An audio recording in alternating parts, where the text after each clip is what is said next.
And this is the official kind of relaunch, not really a relaunch, but it is the next episode for the Done on Purpose podcast, which is part of the Power Acronym Substack. So I wanted to get back into podcasting as a passion of mine. It's very fun.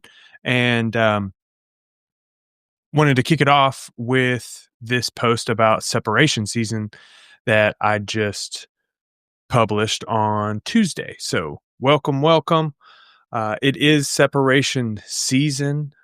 And that means, if you're unfamiliar with what separation season is, it's it's quasi common. I think some people, it's very popular in like sales contexts and things like that, motivational culture and things. But I also think it's very helpful for anyone. And so it's something that I think about this time of year. I always get excited about next year. And so separation season is the end of the year window where it's really easy to drift. Just kind of let the holidays and the weather change and the winter just kind of take you wherever it wants you to go. And separation season is about deciding no, turning away from that trend. And so today I'm walking through a new power acronym, A.L.O.N E, power acronym 206, A.L.O.N.E. I was thinking about separation season because I was motivating the team as I was thinking about it. And I was thinking about separation season a little bit, and it just kept coming up. And so I was like, man, need a power acronym for what separation season is. And so I realized that it really needed two. So this is part one of two. It's kind of a two-part separation season playbook that I'm writing here. Published the first one, power acronym 206, A.L.O.N E, A.L.O.N.E, on Tuesday. And so I'm going to start doing podcasts based on power acronyms. It might be the power acronym of the week, like it is in this case, or it might be power acronym of old, of one of the other over 200 at this point that have been written and published so far. And so I'm not going to read the post. This is kind of a director's commentary, writer's commentary. You can get a little bit of background, some extra tools, some extra thoughts, a little bonus. I don't know if anybody's going to be live on this. I do have some notes, but if anybody's live, I'll try and check in every now and again. But would love to hear from you, the community. And so without further preamble and to do, I'm going to get right into this. So thank you for listening, always. And I do want to make this somewhat brief. So I'm already 3 minutes in, just kind of getting the rhythm figured out for this kind of workflow that I'm testing out. So here we go. I want to try to make this like 10 to 15 minutes. So let's see if I can do that. It took 4 minutes to do the intro, but power acronym 206, it is A.L.O.N E, and it is separation season. So separation season. So just think about this. It's shorter days, colder weather. There's holidays. The environment quietly pulls you into autopilot. Like, it's harder for me personally to get up out of bed and go outside and run. Harder for me to work out at all because it's so comfy in those covers. Shorter days, so not as much sunlight during the evening. Can't work as long as far as I'm concerned because I work outdoors primarily. That's my arena. Holidays, there's always a party. There's always something to do. There's an event, And so there's lots of things pulling at your schedule. And so for salespeople like myself, it slows down. It doesn't really matter what industry you're in. It's just kind of slow because people are busy. Priorities shift. People are wrapping up their year, whatever. And so I've realized in different industries and just throughout my professional career, salespeople say it's slow, and so they act slow. Workouts get skipped. Like I said, it's dark and cold. Cheat meals become cheat weeks. There's family stress, there's coping, and just trying to get through it all just to get to January is kind of how it goes. And I mean, we all deserve to rest, but winter can turn rest into a habit of checking out. And autopilot is usually reactionary. So we're reacting to things that are happening and trying to cover up things or just kind of get through things and go through the motions. And so, while it's good to rest and it's important to rest, there is a great opportunity, just like there is all the time, every single day, to do your best today for not only yourself, which might be the most important, but for the other people in your life, instead of just checking out and letting the cold weather do what you do and freezing you. And so separation season is for the people who don't want the environment to dictate their life. Raise your hand if that's you. I mean, I have been the couch surfing, binge watching, business is just slow guy. I have been there, definitely. And there are days and times and hours and minutes that I go through that. It's like, I'm not perfect. I haven't gotten all this, dialed in or whatever. I'm still a human being, but that's not who I want to be now. And that's not who I want to be in 2026, because I know that that's not going to get me where I want to go. That's not going to take me to my goals. So how do we actually separate from our environment, from our competition, and from the old version of ourselves? That's where Power Acronym 206 A.L.O.N.E comes in. And it's the first part of two. And so I'm going to walk you through these. A.L.O.N.E, A.L.O.N E, what it stands for, what it means, and kind of some ideas. And maybe you can take this, just into your thoughts. You can pause it and just kind of think about different things, or you can write them down. Whatever works for you, however you can actionize it, that's the most important thing, and implement it. That's what Power Acronym is all about. So number one, the first letter, A, in A.L.O.N.E, it stands for awareness. You have to start here. You can't leave where you won't admit you are. You can't separate from the person that you can't admit that you are. And so imagine being dropped into a massive theme park blindfolded. There's no maps. We take all the maps out. There's no "you are here" sign. That is kind of how I picture life without awareness. You're just in this big maze of stuff you've never seen before. And there's all kinds of things going on, but you don't actually know where you are at. Without awareness, you're the blind leading the blind. And the person you're leading is yourself. And so you're just kind of in the dark. And so it's important to cultivate awareness. And separation seasons, the first step is really getting an understanding of where you're at. So to do that, one way that I've found is you just step out of the normal rhythm. You change something about whatever your regular programming is, your regular habit. If you get out of bed one way, get out the other way. Take your phone and instead of on the nightstand, put it somewhere else. Change the beep of your alarm. Something simple. Just start changing something different. Brush your teeth with your left hand. I don't know, but you just step out of your normal rhythm to increase your awareness of, oh, this is what I'm doing.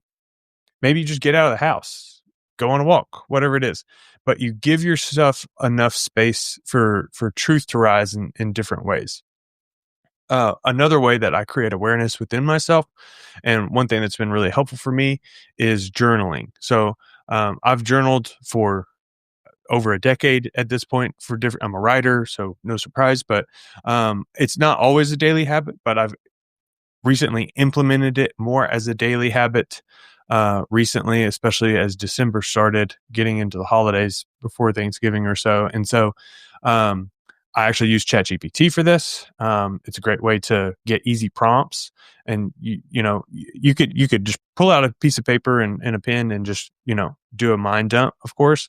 But it is fun to kind of use ChatGPT. I ask it to give me 3 prompts in the morning. And because it knows me, it knows, some context and what who I am and what do I do. And so it'll prompt me 3 questions, and I can just write down those questions. I write down the questions, and then I write down my response. But I'm going to give you 3 prompts in this awareness block, and maybe you can use this as your jump start for cultivating awareness. And this comes from the big 3 from Heroic. It's a Heroic protocol, heroic.us, I'm a Heroic coach, and it's just really helpful. So really awesome resources and wisdom there. But here are the 3 prompts for cultivating your own awareness. Ask yourself, how's your energy? Physically, mentally, emotionally. How's your work? Finances, purpose, fulfillment. And how's your relationships? Your romantic, your family, your friends. So those 3 things, your big 3, your energy, your work, and your love. How's your energy? How's your work? How's your love? And how would you answer those 3 questions? Be honest, be truthful. You don't have to share it with anybody but yourself. And you remember, you can't leave anywhere you won't admit you are. And so this is all just about taking inventory, creating space for yourself. So this year, this time of year is perfect time to say, hey, this is where I am. Now I can decide where I'm going. And I mean, if you were brutally honest, what's one area you'd circle in red right now? Like, what is the big focus? Like, what's the thing that you really need to work on? It's just some constructive questions to consider. And so I'm at 11 minutes right now. So the 15-minute goal is just not going to happen. But that's, I don't even know why I set the goal. It's very arbitrary. And so we're going to keep on going. So that's awareness. The next letter is L in A.L.O.N.E, and it stands for love. And so I thought this was really important, especially in the context of building awareness for yourself. Because if we think about, hey, we can't leave where we won't admit we are, well, it's going to be hard to admit the places that we are struggling or we do have challenges, the uglier parts of yourself. And so love becomes really, really important in this context. How you treat yourself once you see the truth. So I've come across this quote by Ayn Rand, however you say it, author. It's actually came from a Heroic resource. And she said this: to say I love you, you first have to know how to say the I, which is really beautiful. To say I love you, you first have to know how to say the I. And so the message is, if you don't love yourself, it's really hard to genuinely love others. And so I wanted to put this in here because in separation season, it's darker, it's colder, and there is a certain level of loneliness. And this thing is, this power acronym is called A.L.O.N.E. And so, but I didn't want to I wanted to be sure that it was designed and crafted in a way that, it's important to create alone time for yourself, for the benefit of yourself, but not to beat yourself up. Going alone doesn't mean becoming a hermit or a monk. I mean, we thrive in community. Love here is about the tone of voice that you use with yourself. And so there's this really good frame that I heard. It comes from The Second Mountain, a book called The Second Mountain, which I link to a resource from Heroic in the article. And he talks about using data. It was from community managers or something like that. And they said, using data as a flashlight, not a hammer, which is a great visual, I think, is and really important to consider. Like when we're creating awareness and we really examine the data about ourselves and how we perceive ourselves, we need to be sure that we use that data as a flashlight, not a hammer, something to illuminate, not annihilate. So when you notice a behavior you want to change, can you look at it long enough to understand it without beating yourself up? It's not about letting yourself off the hook, but not putting your head on the chopping block either. And so it's just this, cultivation of love for yourself, being honest with yourself, being truthful, but also, being compassionate as well at the same time. I've heard this before. This is a really good quote. I think I didn't really say it. It's not original to me necessarily, but if you talk to a friend the way you talk to yourself after a mistake, would they stick around? Just an important and um, inspiring question, thought provoking question to ask yourself. So, some things to think about there in terms of love. So, when you cultivate an awareness and you love yourself, just, you might ask yourself this: where do you tend to swing? Too soft or on yourself, or way too harsh? And just take that inventory too, just so you know as you kind of go into this next season of your life, um, what to expect and how to best care for yourself at this point. And so we do this work, this awareness and this love, to start recreating our origin. That's the O. So A-L-O. O stands for origin. Connecting the inner work to your actual story and why you're changing. Because this is a season of change. Separation season is a season of change. We're going from one year to another. It's a time of transition. Goals are, on the top of people's minds, things like that. And so for those type of people, if you're that person who's like, yeah, I'm ready to make some sort of change, something different, I'm ready for something to shake up and I want to make something happen, then this is for you. And this is really this is where some of the fun really begins, because this is when you start to take that first step into imagining what that looks like. We have a while to go within this framework, especially because it's two parts. But this is a really key component. And so awareness and love are all in service to reframing your origin story. Separation is the part of the story where you choose to stand alone so you can come back with something worth sharing. And so, Joseph Campbell, there's a book on the shelf over here. It's A Hero with a Thousand Faces. Joseph Campbell said, the hero leaves the ordinary world, faces challenges, wins a victory, and then returns with something to give to others. So, it's a tale as old as time, the hero's journey. If you're unfamiliar, look it up. But one that you'll be able to maybe recognize is Frodo. So Frodo in the Shire in Lord of the Rings, he's living this comfortable regular life, and then Gandalf shows up and says, "Hey, you gotta go, you gotta help me," or something like that. And so he he's like, "Man, I'm kind of comfortable here, but also, I'm kind of curious about what's going on out there." Um, but then when he understands the stakes of staying in the Shire, like imminent doom, he chooses to leave. And so that's the origin that I'm talking about. So how can we recontextualize this for you when you realize that staying the same is actually more dangerous than changing? I'm going to reference this other book that's on the shelf, which is called The Purpose Factor by Brian and Gabrielle Boucher. Great coaches. And they wrote this book, and in it, it's all about finding and dialing in your purpose. And part of that framework that they walk you through in the book is about the origin story. And so I just wanted to leave this resource with you. So in crafting your origin story, maybe some prompts to kind of help you get this started is um, think of the parts of your life you've had to overcome, maybe in the past, or what is the part of your life now that you're ready to overcome as we move into this next into 2026, for example. And so there are 5 different kinds of overcomers is what they put in the book. And the 5 are this, the loss overcomer, the betrayal overcomer, the failure overcomer, the trauma overcomer, and the rejection overcomer. And so loss, betrayal, failure, trauma, and rejection. And so you might see yourself in one of these. You might see yourself in all 5.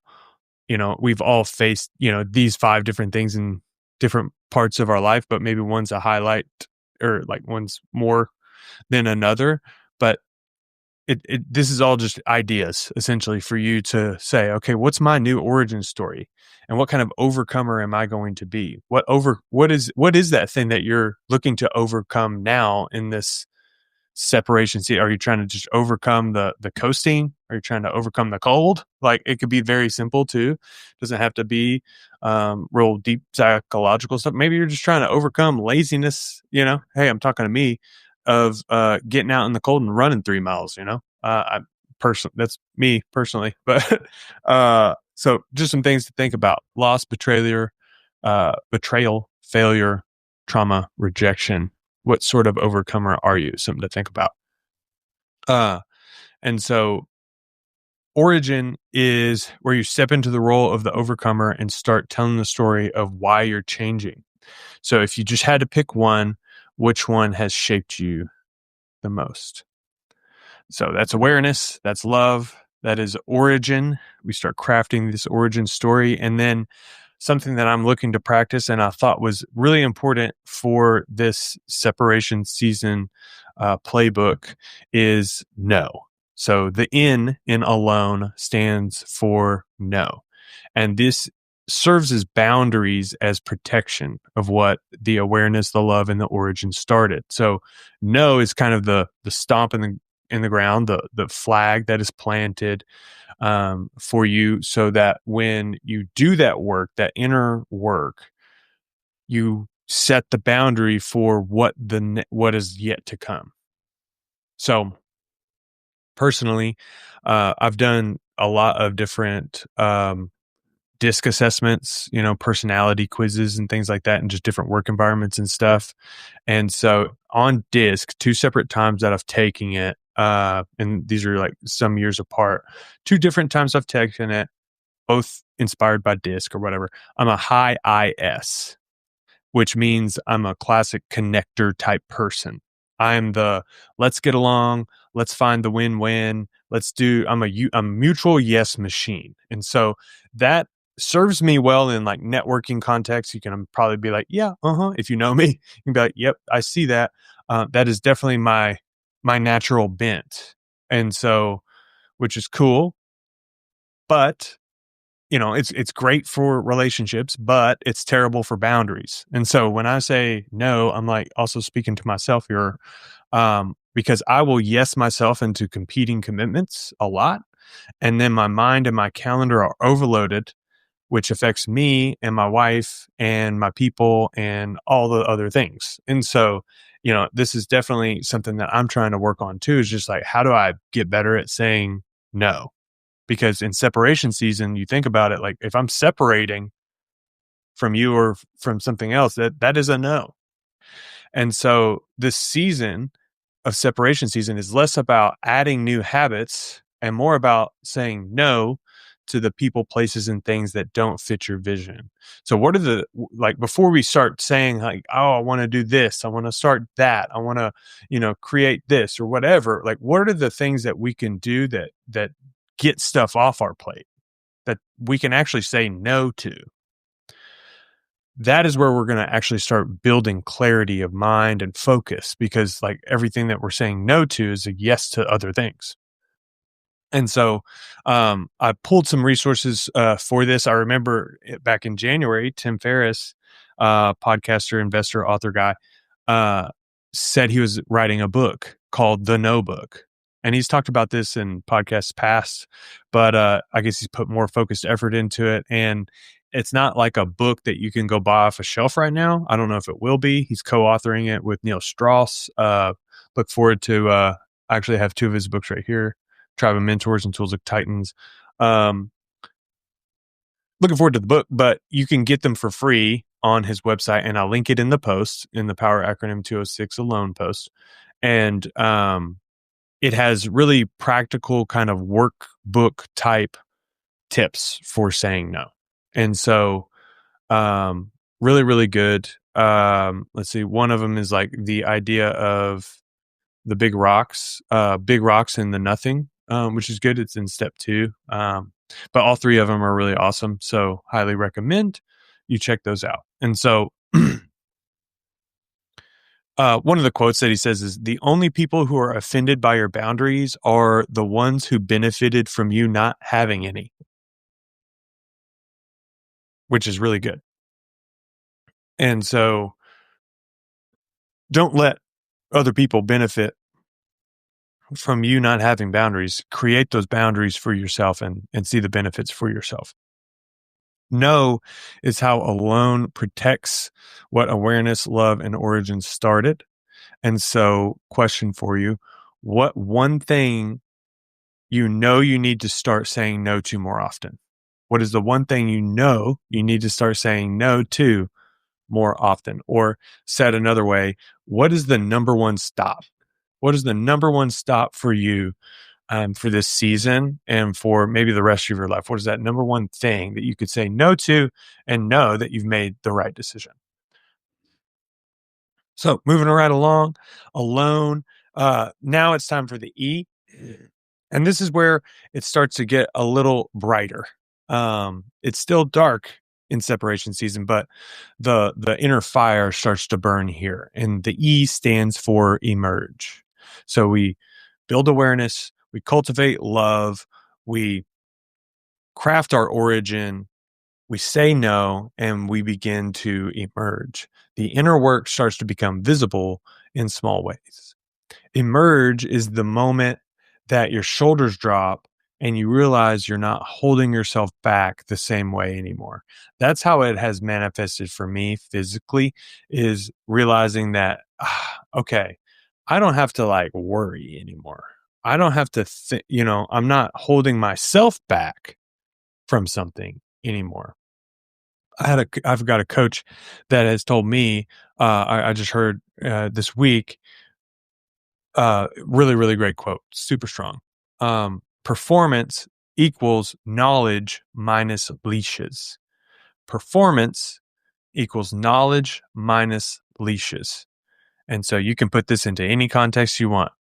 Physically, if you're doing some kind of physical activity, sports or what have you, that kind of performance, mental performance, sales performance, leadership performance. Performance equals knowledge minus leashes. So you can know a lot, but still be held back by invisible leashes. There's this parable, the story about the elephant that is tied to a tiny stake. And so it's like a tiny, tiny stake in the ground that, it's the foot of an elephant is huge. And so it's tied to this tiny stake, and it has just enough of resistance that when the elephant tries to get away, it can't. But if it really tried hard, because it's a huge elephant, it could. But because it believes it can't, it doesn't, and it stays tied to this tiny stake. That is the image of what the leash can do to our own mind and our own performance, when even though we have all the knowledge that we can muster up, we have all the knowledge at our fingertips, if we leash ourselves from believing that we can actually achieve those things, then it's like we didn't have the knowledge at all and our performance fails because of it. So getting back to emerge is not a victory lap. This is part one of two parts here. Emerge is not the victory lap. It's like a kid riding the bike for the first time without training wheels. It's a little wobbly, little like, oh, what am I doing? Trying to find the balance, trying to figure out the mechanics. But it is the first signs of freedom, and that's beautiful. So emergence is these small ways of this inner work becoming visible. How are we actually implementing this? And so, in the spirit of no, it is also the moment of decision. I don't know if you've heard this, but it's really helpful for me as well. Is the Latin root of decision literally means to cut off. So when you decide something, you're cutting off another option. A real decision cuts off who you're no longer willing to be. I'm no longer that person. I'm cutting it off. I have decided to emerge into this other part, this other era of myself. And so, it can be tough when you're trying to make a change, because, you still feel stressed. You still have hardships, things fail, break, whatever, things happen. It's life. And so when that happens to me, it just feels like especially when I'm really stressed, I feel it like in my ears, like I've just accumulated all this stress all day and I'm just full of it, you know? And, it just like gets to like the sides of my head. And so sometimes, I'll find myself, maybe you're the same. I'll find an old escape hatch when I feel really stressed. So it might be, I'll just scroll on the internet for a little bit, or reach for nicotine or snacks or a drink or a smoke or whatever that is, or just a distraction, whatever a distraction is. It could be a conversation. It could be whatever, a TV show. It could, you name it, your thing, whatever it is, that escape hatch for yourself. When that comes, emergence is about it's about saying no to that feeling. It's about saying, hey, I know that this isn't actually the solve, because you know that that escape hatch just taxes your performance and doesn't actually give you the peace that you seek. Emerge is choosing to feel it instead of numbing out. It's noticing what the old you would have done and taking one step beyond that person. That is the beginning of the separation. So we go from awareness and love, the crafting of the origin, the understanding and readiness to say no, into emerge. And in that noticing, you say, okay, I know what old me would have done, and I'm taking one step beyond that person, and I'm creating a separation from the old me and the new me into that new possibility. It can be one change that makes all the difference and means the most. So the early journaling for me, stopping nicotine from me, swapping entertainment, podcasts or whatever for just music, just vibes or silence, or education, like things that I'm actually focused on instead of just noise. These are things that I've experienced. There's plenty more, but you'll know you're emerging. This is how I've recognized it: is the emergence comes. You're emerging into that new person, that you're separating yourself from the old. When you realize that you haven't done an old habit in a while, it just kind of comes about. You're like, oh, I haven't done that in a while, and you don't miss it. You're going, oh, I haven't done it, and that's good. Not only is it good, I feel great. That's emerge. And so, um, as we kind of wrap up here, just remember, and there's no parade, there's no fanfare, there's no applause. This isn't for social media likes and shares and fame or whatever. This is boring. This is sometimes repetitive. It is going to be repetitive. It's small. It seems pointless sometimes. And that's okay. The old me was frantic, dependent, and reactive. Emerge is slowly becoming someone I can carry the weight of who can carry the weight of who I'm becoming. And so, carrying the weight of who I am becoming. So what is one escape hatch you're willing to feel instead of use, at least once this week? And what is one action, one thing, one little minor thing that you could do to take that extra step to separate from who you are today to who you want to become tomorrow? So, awareness. So let's just recap. So A.L.O.N E, Power Acronym 206, A.L.O.N E, awareness. Here are some questions that go along with each one. Awareness. Where am I really? Love. How do I treat myself when I see it? Origin. What story am I living out of? Know. What doesn't belong anymore? And emerge. Who am I starting to become? If you fully commit to a personal separation season, you become the kind of person who takes ownership of who you are, all of who you are, and all of who you're not, and starts doing something about it. So what's one thing, that number one stop? What's that one thing that you can stop doing and say no to just for today? And what's that one little thing that you can start doing just for today?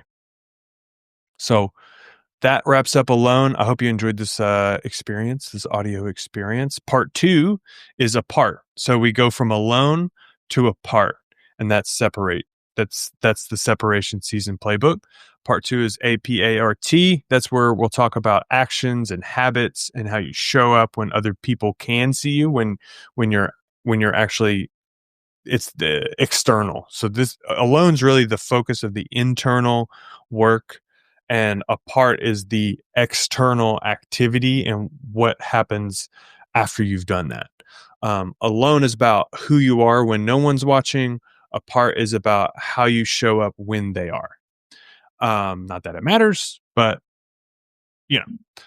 I'm going to close with this quote and some encouragement. Abraham Maslow said this: what one can be, one must be. So if that's true, who must you be? Ask yourself that question. What one can be, one must be. So if that's true, who must you be? Remember that as you separate and go alone, if you're going to go on this journey, if you're listening this far, you're here with me, and I'm here with you. You're not by yourself. At the very least, you know that I'm rooting for you, and there are people in your life who are looking forward to your emergence as well, even if they don't know it yet. And so if this resonates, go read the full A.L.O.N E post. It kind of shares those thoughts a little more systematically, and share it with someone, and keep an eye out for Apart. I've got it scheduled for December 17th. In the meantime, I've got some other questions, some introspective questions that I'm going to be writing as well, and publishing for next week. But December 17th is Apart, APART. Thanks for listening. Thank you for doing this work. Thank yourself for doing this work. And I will see you on the next one.